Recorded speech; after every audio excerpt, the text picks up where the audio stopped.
সাবেক প্রধানমন্ত্রী শেখ হাসিনা তার ছেলে সজীব ওয়াজেদ জয় ও মেয়ে সাইমা ওয়াজেদ পুতুলের আজকে প্লট দুর্নীতি মামলার রায় ঘোষণা করা হবে।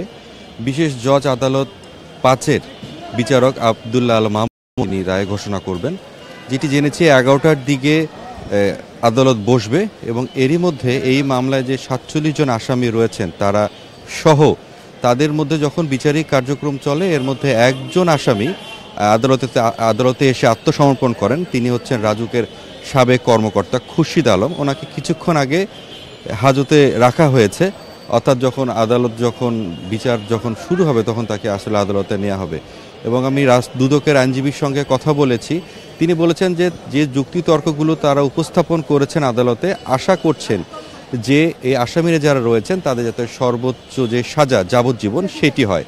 এবং এই রায়কে ঘিরে এই আদালত প্রাঙ্গণে নিরাপত্তা ব্যবস্থা জোরদার করা হয়েছে। আপনি যে খবরে যেমনটি বলেছেন যে বিজিবি মোতায়েন করা হয়েছে এবং এই আদালতের সামনে যে সড়কটি রয়েছে, প্রধান যে সড়কটি, সেখানেও দেখেছি আমি পুলিশ রয়েছে। মোটামুটি পর্যাপ্ত নিরাপত্তা ব্যবস্থা নেওয়া হয়েছে যাতে করে এই রায়কে ঘিরে কোনো ধরনের অনাকাঙ্ক্ষিত ঘটনা না ঘটে।